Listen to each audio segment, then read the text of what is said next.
Hello बच्चों, तो आज हम पढ़ने वाले हैं रासायनिक बलगति। आई होप आप लोग अच्छे होंगे। ठीक है, चलिए तो आज हम पढ़ेंगे रासायनिक बलगति यानी केमिकल काइनेटिक्स। ठीक है, अब कोई अभिक्रिया होता है वो कितना तेजी से हो रहा है, नहीं हो रहा है, रसायन हो रहा है कितना तेजी से हो रहा है। रसायन क्या है, हमारे आसपास वातावरण में जो भी मान लो कि दाल से भात, सॉरी चावल से क्या बनता है, भात बनता है, तो वो क्या है, एक रसायन है। दूध से दही का बनना क्या है, रसायन है। साबुन अपमार्जक कैसे बनता है, तो वो भी एक रसायन है। तो सभी क्या है, हमारे आसपास में जितने भी परफ्यूम है वो सभी क्या है, रासायनिक क्रिया विधि द्वारा तैयार होते हैं। ठीक है, चलो तो ये है। तो अब हम रासायनिक बलगति के बारे में जानते हैं, तो उससे पहले हम समझ लेते हैं रासायनिक बलगति है क्या। ठीक है, रासायनिक बलगति है क्या। तो रसायन विज्ञान की वह शाखा हम बोलेंगे। सबसे पहला तो यही क्वेश्चन आएगा, भाई ये है क्या। तो रसायन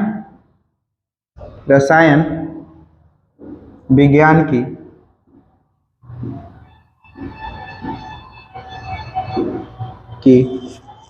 वह शाखा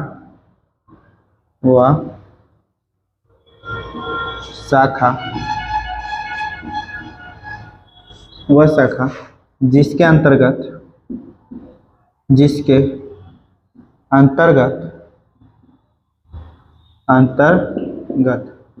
अभिक्रिया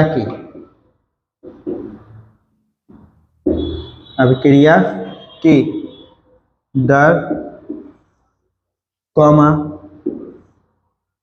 अभिक्रिया को प्रभावित करने वाले कारक, अभिक्रिया को प्रभावित करने वाले कारक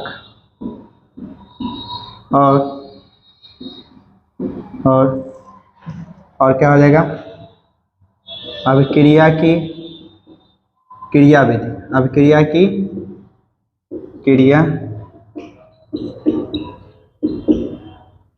विधि का अध्ययन क्या कहलाएगा, रासायनिक बलगति कहलाती है।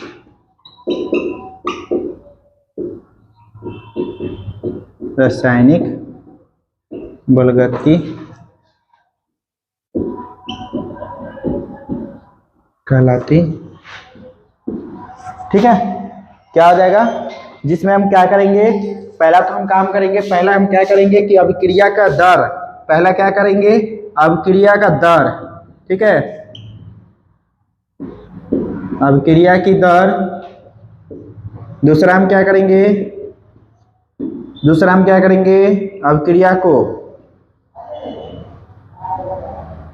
अभिक्रिया को प्रभावित करने वाले क्या हो जाएंगे, कारक। और तीसरा हम क्या करेंगे, रासायनिक अभिक्रिया की क्रिया विधि। ठीक है, तो अभिक्रिया की क्रिया विधि तीनों को तो करना है, अभिक्रिया की क्रिया विधि। ठीक है, यही तीन करना है। पहला क्या करना है, अभिक्रिया के दर देखना है, अभिक्रिया को प्रभावित करने वाले कारक देखने हैं, और तीसरा क्या देखना है, अभिक्रिया की क्रिया विधि देखनी है। ठीक है, ये तीन चीज करना है हमको। ठीक है, अब चलो, अब इसको बांटने की बात आती है। तो भाई अभिक्रिया के दर जो होता है, रिएक्शन जो होता है, वो अलग अलग प्रकार से होता है। ठीक है, मान लो अभिक्रिया के दर यानी रेट ऑफ रिएक्शन के आधार पर अगर बांटते तो तीन भागों में बढ़ती है। कितने भागों में, तीन भागों में। ठीक है, अभिक्रिया का दर यानी कितनी तेजी से अभिक्रिया हो रहा है, नहीं हो रहा है, तो उसको हम क्या किए, तीन भागों में बांट दिए। ठीक है, चलो इसको आप लोग स्क्रीनशॉट लो, तो हम आगे चलते हैं। चलो, तो अब हम क्या करते हैं, अभिक्रिया के दर यानी वेग के आधार पर क्या किए, रासायनिक अभिक्रिया को कई भागों में बांट दी हैं। इसको हम सही से लिख लेते हैं। चलो, अभिक्रियाएं,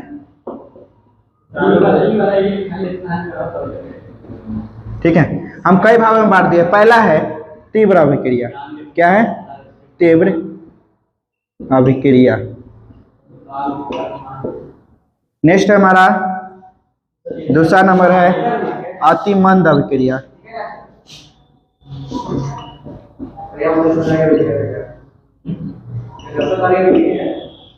नेक्स्ट है तीसरा जो कि है मंद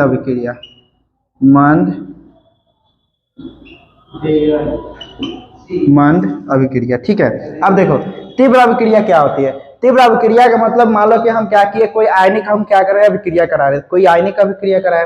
अब आयनिक अभिक्रिया को क्या किया हम, मान लो कि HCl, किसको HCl इसमें ले लेते हैं, HCl प्लस में सोडियम हाइड्रोक्साइड यानी हाइड्रोक्लोरिक और सोडियम हाइड्रोक्साइड को जैसे हम क्या करते हैं, अब क्रिया कराते हैं, तो जैसे हम क्या करते हैं कि जैसे अलार्म चालू करने जाते हैं, टाइमर चालू करने जाते हैं कि हाँ कितना देर में हो रहा है अभिक्रिया, तो जैसे ही 2 कदम उधर जाते हैं 2 कदम इधर आते हैं, तैसे ही क्या हो जाता है, वैसे ही क्या होता है यहाँ पे अभिक्रिया संपन्न हो जाती है। यानी कि क्या बन जाता है, ये प्लस है, ये माइनस है, ये प्लस है, ये माइनस है। तो यहाँ पे ध्यान देना, प्लस माइनस के साथ जुड़ेगा तो क्या हो जाएगा अभिक्रिया में, यहाँ पे लिख देते हैं NaCl प्लस में क्या हो जाएगा H2O, ये अभिक्रिया हो जाएगी। ठीक है, अब ये आयनिक अभिक्रिया है, तो आयनिक अभिक्रिया जो होती है बहुत ही तेजी से होता है। क्या होता है, बहुत ही तेजी से होता है, बहुत ही तेजी से। मान लो अभिक्रिया हम दो को एक साथ फेंट के रख दिए, 2 सोडियम हाइड्रोक्साइड और हाइड्रोक्लोरिक अम्ल को क्या किए, एक साथ मिला के रख दिए। अब जैसे क्या किए गए, हम टाइमर चालू करने गए कि आखिर ये अभिक्रिया कितने समय में हो रहा है ये पता करने के लिए, तब तक जैसे ही गए फिर आए तो वो पता चला कि अभिक्रिया संपन्न हो चुकी थी, तो उसे हम क्या कहेंगे, आयनिक अभिक्रिया। ठीक है, यह हम बोल सकते हैं तीव्र अभिक्रिया। नेक्स्ट है हमारा, मान लो कि यहाँ पे AgNO3 प्लस में मिला रहे हैं हम लोग, प्लस में है NaCl। ठीक है, सोडियम क्लोराइड NaCl, तो इसमें भी वही होगा। ठीक है, इसमें भी क्या होगा, तेजी से अभिक्रिया होगा, ये प्लस ये माइनस, ये प्लस ये माइनस, तो AgNO3 ये बन गया।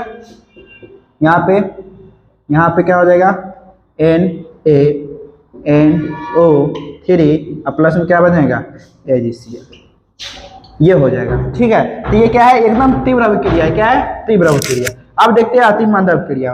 अति मंद अभिक्रिया होता है, एक मंद अभिक्रिया होता है। अति मंद अभिक्रिया में मान लो कि लोहे का जंग लगना, क्या, लोहे का जंग लगना। जब हम क्या करते हैं, बाहरी वातावरण में लोहे को छोड़ देते थे, क्या होता है, बहुत दिन तक वो क्या होता है, वो ऐसी जंग लगते रहता है, लगते रहता है। अब ये हमको पता ही नहीं चल पाता है।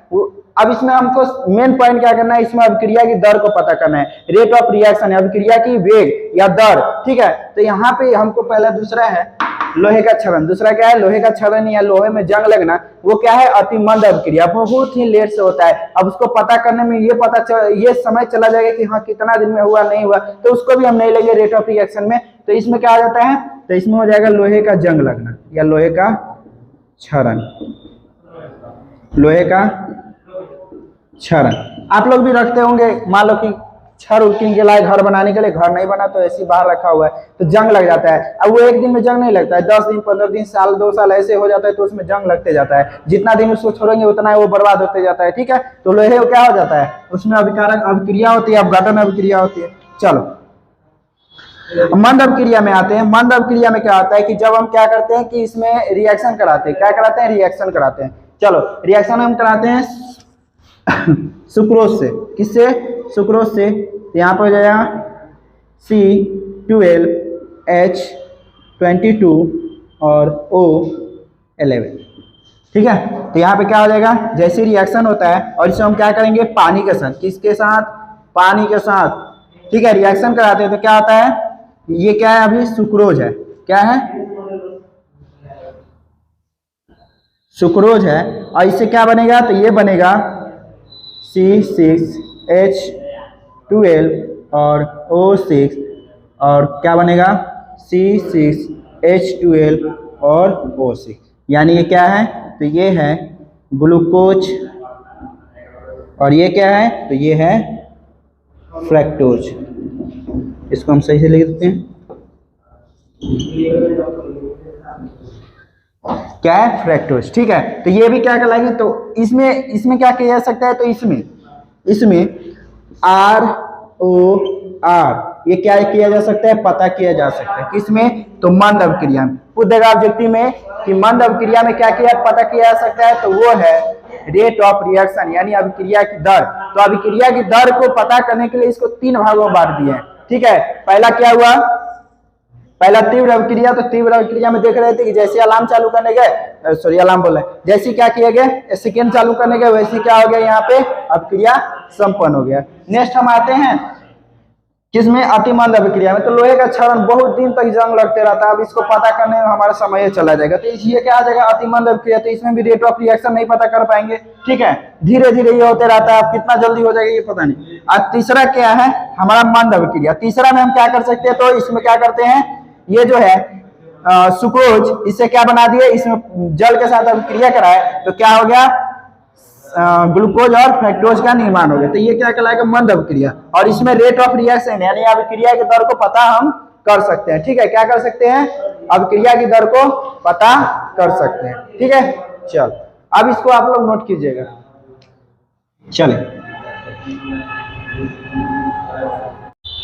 चलो, तो आप देखते हैं क्या देखते हैं? तो आप देखते हैं अभिक्रिया का वेग यानी रेट ऑफ रिएक्शन, ठीक है। तो इकाई समय में क्या हो जाएगा? इकाई समय में अभिकारक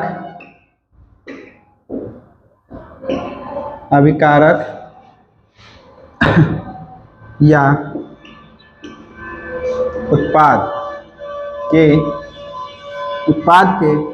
सांद्रता में, इसमें सांद्रता में हुए परिवर्तन को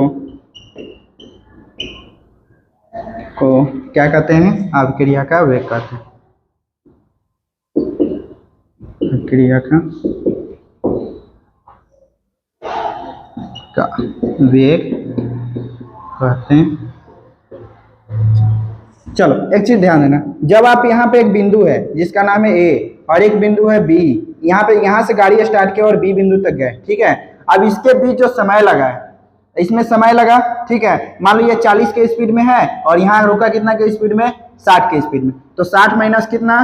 40। तो यहाँ पे क्या बच गया? 20। तो इसी का ये कितना के स्पीड में लगभग इसका मिनिमम कितना मान सकते हैं? 20। तो 20 के स्पीड में ये ज्यादा गया, ठीक है। तो यहाँ पे क्या कर रहा है? इकाई समय में अभिकारक या उत्पाद की सांद्रता में हुए परिवर्तन को अभिक्रिया का वेग कहते हैं। अच्छा, चाल बराबर क्या होता है? फॉर्मूला बताइए तो। चाल बराबर दूरी बटे समय।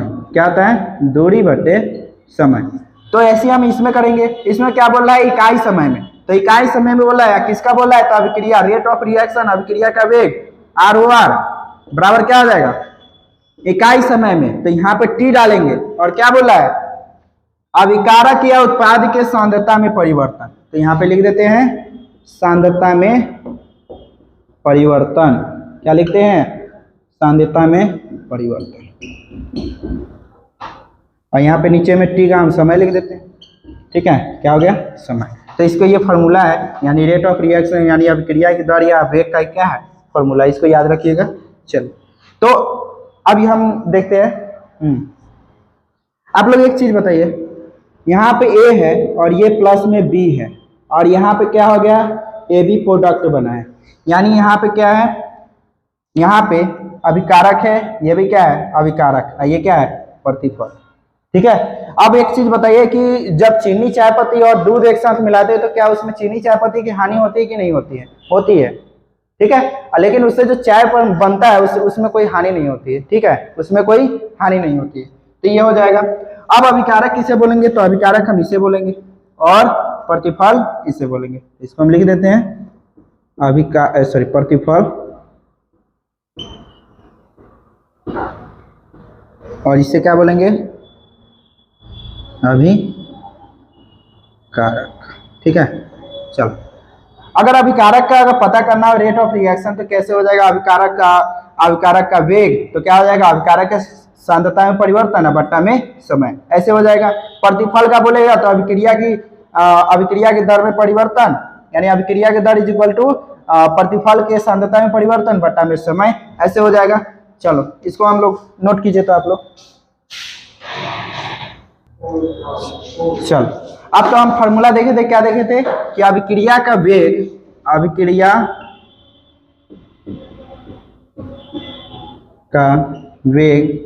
इज इक्वल टू क्या देखे थे? सांद्रता में परिवर्तन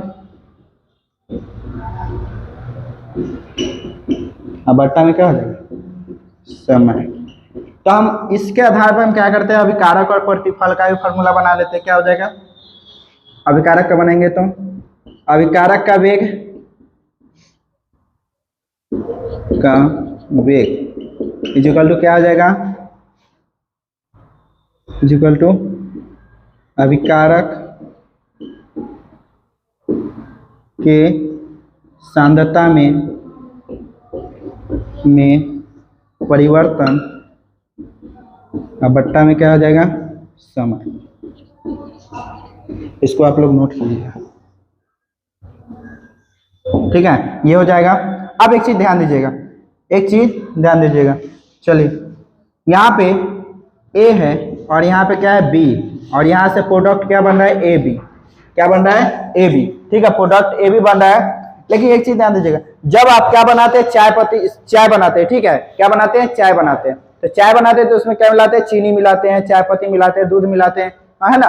तो उसमें क्या करते हैं जो चाय पत्ती होता है वो वहीं पे निकल जाता है, उसका गुण क्या होता है, चाय में चला जाता है, ठीक है। लेकिन ये जो बना है इसका निश्चित नहीं अनुपात होता है, इसका कोई निश्चित अनुपात नहीं होता कि कितना आएगा कितना नहीं आएगा। यहाँ पे ये बन रहा है, ये बन रहा है यहाँ पे, ठीक है, और यहाँ पे क्या प्रोडक्ट मिला हुआ है, तो ए भी प्रोडक्ट मिला हुआ है, यहाँ पे ए भी प्रोडक्ट बना रहा है, ए प्लस बी प्रोडक्ट मिला और यहाँ पे ए इंटू बी प्रोडक्ट बना दिया, ठीक है, ए भी प्रोडक्ट बना दिया।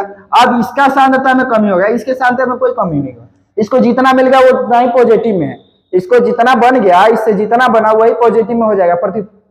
प्रतिफल जो होता है हमेशा पॉजिटिव में होता है, ठीक है, तो प्रतिफल क्या है यहाँ पे, तो हमेशा पॉजिटिव में है, ठीक है। चलो तो यहाँ पे हो जाएगा, प्रतिफल का देख लेते हैं, तो प्रतिफल का क्या हो जाएगा, प्रतिफल यहाँ पे लिख देते हैं और लिखते हैं नीचे से अभिक्रिया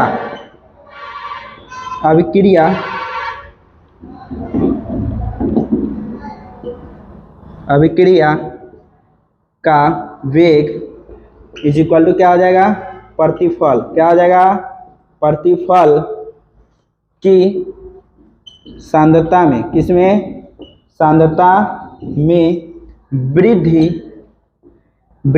और बट्टा में क्या हो जाएगा, समय। हम तो यही बताएं, क्या बताएं कि जो भी प्रतिफल होगा वो क्या होगा, उसकी सांद्रता में वृद्धि होगा, कभी कमी नहीं होने वाला है, क्योंकि वो रिएक्शन नहीं कर रहा है, रिएक्शन से जो प्राप्त हो रहा है उसे हम प्रतिफल कर रहे हैं। रिएक्शन होगा तब क्या होगा, उसमें हानि होगी नहीं, यानी कि माइनस होगा, ठीक है। चलिए तो इतना आप लोग नोट कीजिए, चलो स्क्रीनशॉट लीजिए या नोट कीजिए। इतना ही रहने देते हैं, आई होप आपको ये वीडियो पसंद आएगा, ठीक है। तब तक के लिए मिलते हैं नेक्स्ट क्लास में, तब तक के लिए जय हिंद जय भारत।